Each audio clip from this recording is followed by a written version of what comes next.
So there are certain moments in life where you get one of these aha moments, and you experience this kind of shift where all at once it seems like everything has changed, when in reality nothing has actually changed. You've just started, maybe for the first time, to see the world for how it actually is, and your perspective on things changes. Andy Stanley tells this story about his niece, Alina, and man, sometimes I listen to sermons and I just can't come up with a better way of saying things. So I'm just going to tell you Andy's story, and he tells the story. His niece, Alina, was 9 years old, and she was starting up her 4th season of swim team. And her parents put her in swim team because she was tall and she was lean and she was built like a swimmer. So they put her in swim team, and it worked. It was great. Alina loved swim team. She loved the pool. She loved every single person on the team. It was fantastic. There's just one tiny problem. For years, she would lose every single race. She would come in dead last every time. And her parents thought maybe she'd get discouraged at losing all the time and she'd want to quit, but no. She loved swim team, and she was super happy. Everybody knew her name. She was super friendly, and it was great. It was a great social activity. She just loved swim team, loved going to the meets, but she lost meet after meet after meet. So at the beginning of her 4th season, her mother, Allison, was getting her ready for this swim meet, and she looks at Alina and looks right in her little 9-year-old eyes and says, "Alina, I want you to go out and win this race." And Alina's eyes just got big, and she said, "It's a race?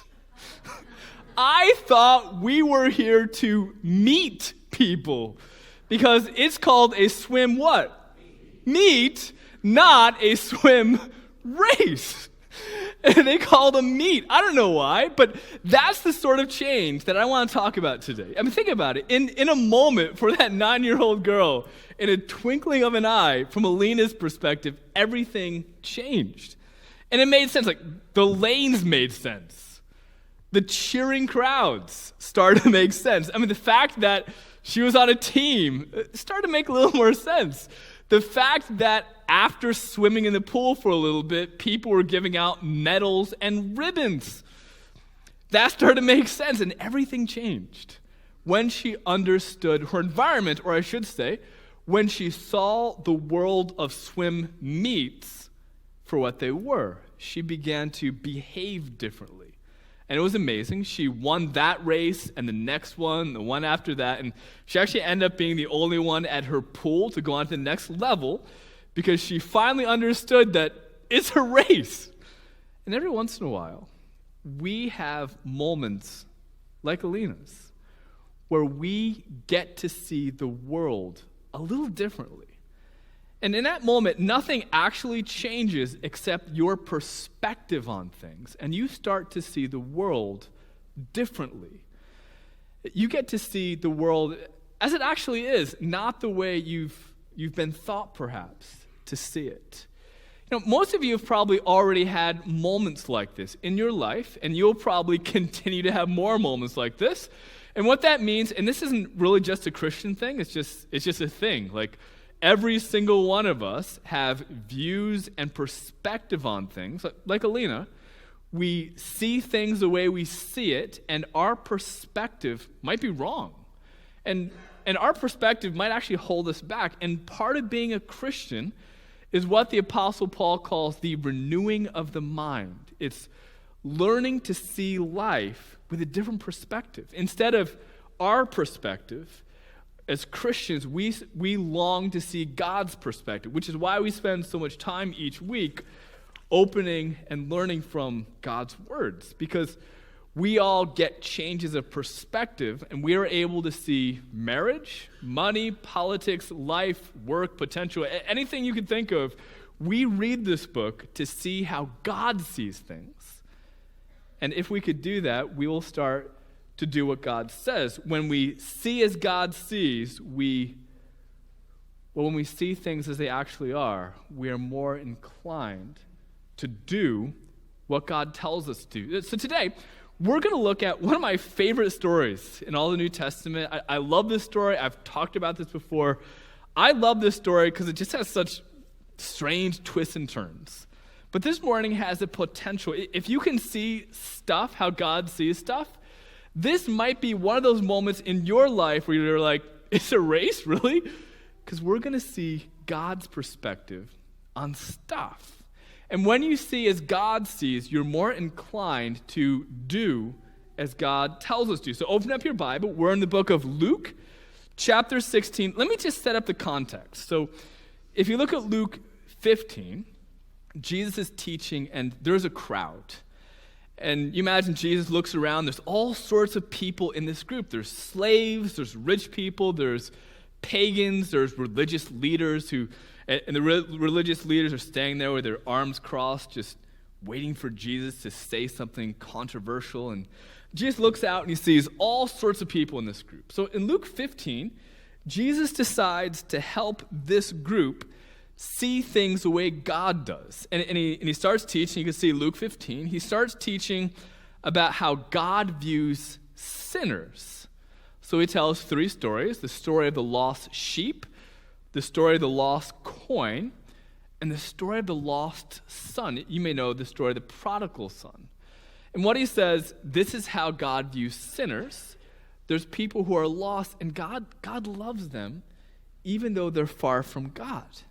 And you've got to imagine at this point, while certain people in the crowd love what Jesus is teaching because they feel loved, the religious people, the powerful people, don't love it at all, because they could figure out that in Jesus' story, they're the bad guys.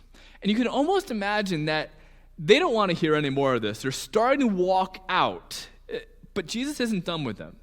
Jesus has something to teach not just the lost sinners, but the powerful religious people. And instead of saying, guys, please come back, Jesus says loud enough for all of them to hear. This is Luke 16. There was once a rich man whose manager was accused of wasting his possessions. And he had them at hello. Because they were all rich men who never knew exactly how the household servants were taking care of the household resources. I mean, there were wealthy people who did all of their business through servants and slaves. I mean, they didn't have time cards or Excel or smartphone apps. It was actually really hard in the ancient world to keep track of what was going on in that day and age. So Jesus leads with, there was a rich man whose manager was accused of wasting his possessions. And you've got to imagine that everyone, but especially rich, powerful people who had managers, servants and slaves, were leaning in. I mean, this is interesting. And Jesus begins, and Jesus is about to explain to them and to us how God views money, our stuff. And by the way, before we continue, wouldn't it be kind of cool to know how God thinks about our stuff? I mean, we think enough about our stuff. We think about money. We all want more stuff, and that becomes a major source of stress and anxiety. We hope in stuff. We have stress about stuff. But I mean, wouldn't it be cool if we could actually see how God thinks about stuff? Wouldn't it be cool?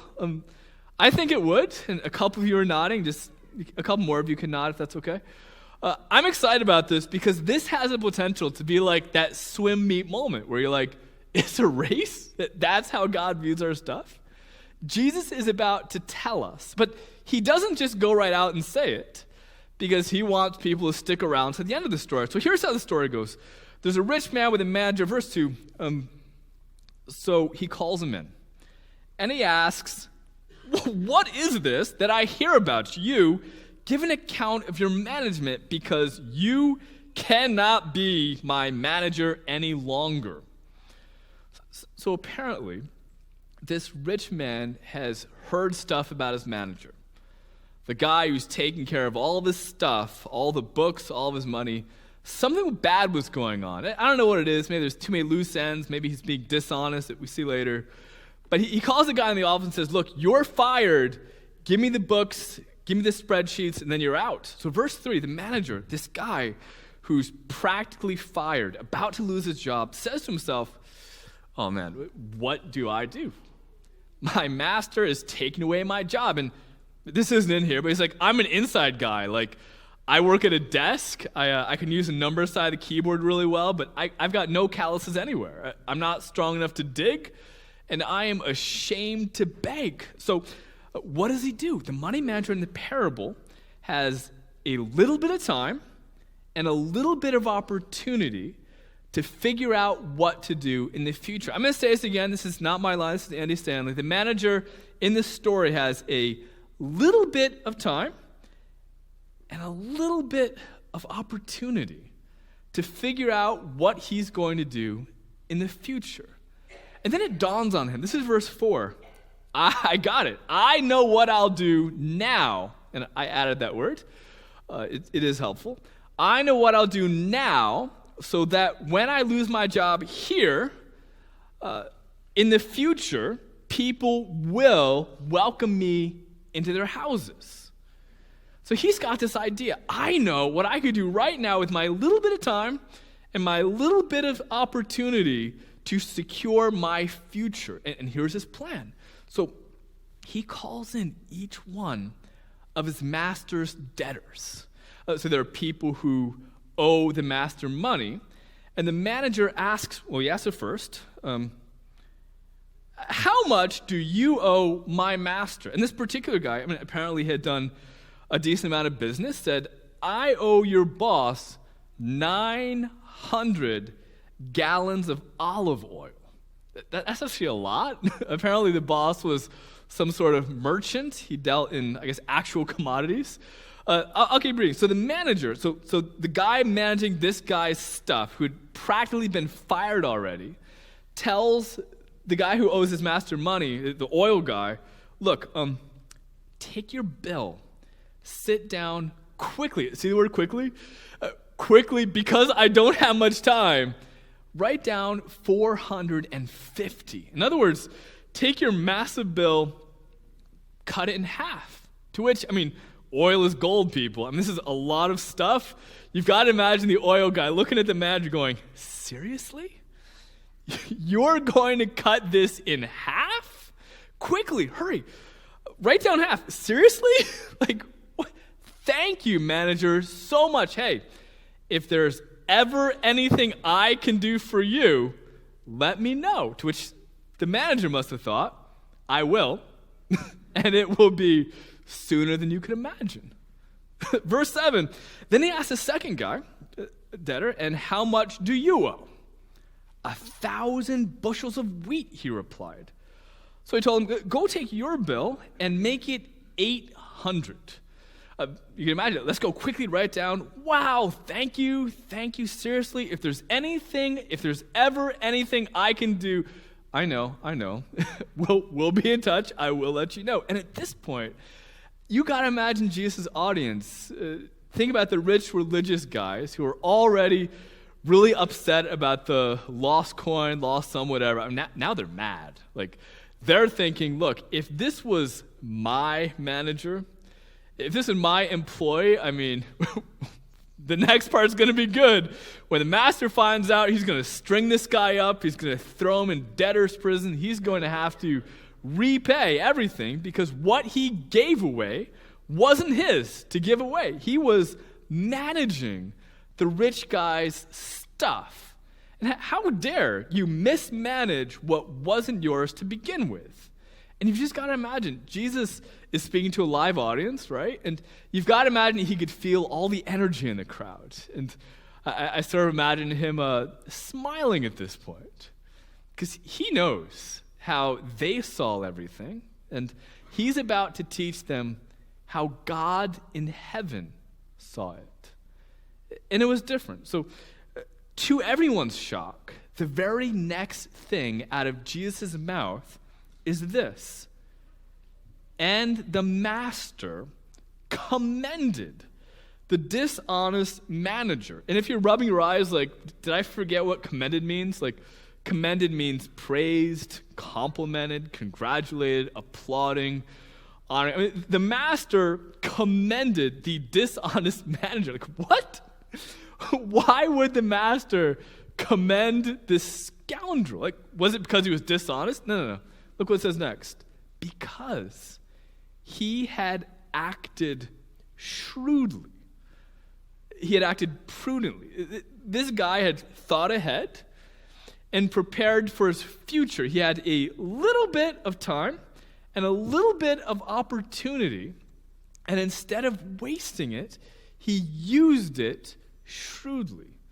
And of course, the people in Jesus' audience, and if you haven't heard this parable in a while, maybe you too, they were dumbfounded. Everyone's quiet. Like, what a weird story. Like, what's going on? The rich guy commended the dishonest money manager, and you kind of just picture this, I don't know, this older, overweight guy kind of chuckling in his chair, patting this scoundrel on the back, going, wow, you are smarter than I thought.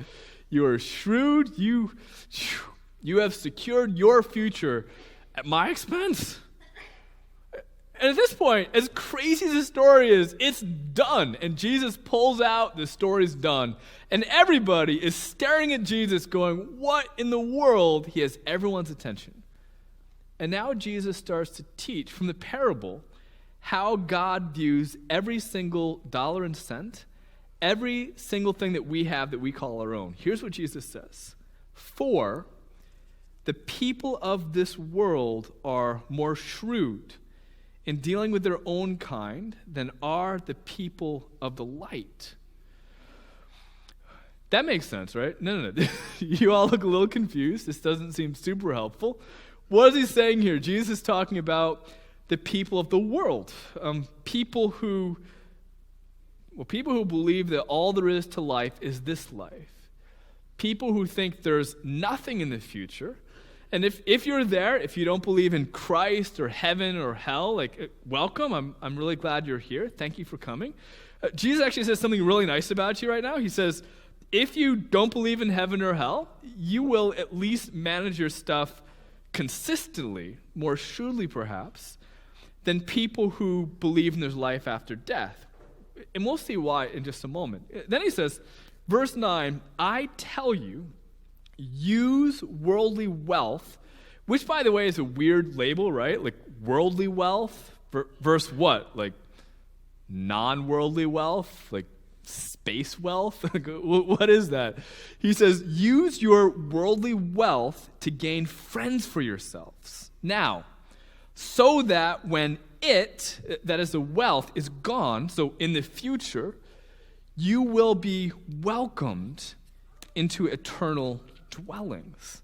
What's going on here? So it looks like Jesus is saying, look, yeah, I want you to use what you have now in such a way that when this short life is over and you step into eternity in the future, there will be people who will welcome you there because of what you did with a little bit of stuff that you have and a little bit of opportunity that you have now.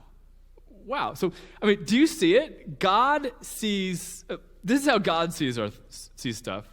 God sees our possessions, our money, our stuff. God sees it all as a tool. That's not how we think, right? We think, what will we have to show for our stuff?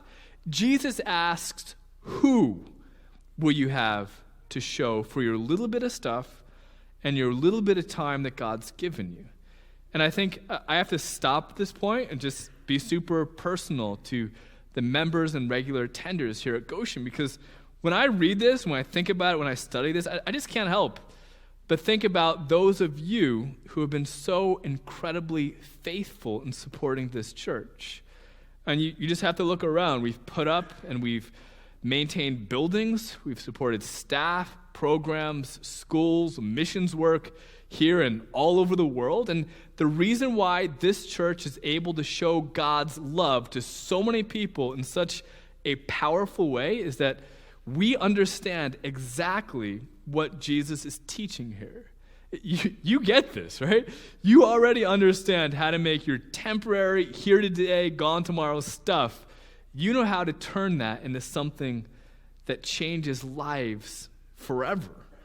So I'm just really grateful for so many of you that understand this. And I'm not just talking about money. Like, your homes are tools, your cars are tools, your times, your talent, your energy, everything you have for this little bit of time is a tool. And one of the reasons why God uses you and God uses this church is because you get this. In fact, if you're visiting at Goshen, you should know, if you look around, you are surrounded by the most getting this, most generous, kind folks you'll ever meet. There are people here who will give you the shirt off their back. You're the most generous people you'll ever meet. We happily give money, we give time. In fact, look what we're celebrating today. For 50 years now, you've been giving up weeknights to live on our Kids and Gems, or love on our Kids and Gems. You put people ahead of your time. And I know one of the gems, she's kind of crazy. So thank you. Right now, at this very moment, we have a bunch of people downstairs who would probably rather be upstairs, but we're investing time and energy and money and creativity in our kids. And if this is an average Sunday, we probably have like 40 kids downstairs now, and 8 or 10 of you investing in them right now. You guys are amazing. Like, we have incredibly generous people here. People who have a lot and are generous, people who are very little and are generous. And I'm just really grateful that you understand in incredible ways that whatever we have for as long as we have it is a tool to impact lives for eternity. So thank you. But of course, Jesus isn't done yet. Verse 10, Jesus says, whoever can be trusted with very little can also be trusted with much. And whoever is dishonest with very little will also be dishonest with much. It seems like what Jesus is saying, look, if you can't trust someone with a little bit, you can't trust them with a lot, which sounds like one of those Chinese proverbs, right? Like, what is Jesus talking about? Next verse. So, if you have not been trustworthy in handling worldly wealth, and there's that worldly wealth thing again, like, what other kind of wealth is there? In other words, if you can't handle I guess worldly wealth, which I guess your stuff, if you can't handle it for the purpose and reason it was given to you, like the manager, who, Jesus says, who will trust you with, do you see it? With true riches. And then, wow, okay, that explains what worldly wealth is. It's a contrast. Like, we have worldly wealth, and we know what that is. And in contrast, there is true riches. What is that? Whatever it is, Jesus says, if you're not responsible with worldly wealth, who will trust you with true riches? But who is who, and what is Jesus talking about here? And you've got to imagine everyone's kind of leaning in, what are you talking about, Jesus? So he continues, and if you have not been trustworthy with someone else's property, who will give you property of your own? So wow, now it becomes a lot more focused. Jesus is saying, look, not only is whatever you have a tool, but whatever you have, your stuff, your wealth, your whatever, is also a test. It's a test, and God is watching to see what you do with a little bit that he gives us. Because it's not even ours. Whatever you have, we're all going to leave it here one day, right? And God is just giving us a little bit of time and a little bit of stuff. Think about the perspective from God, right?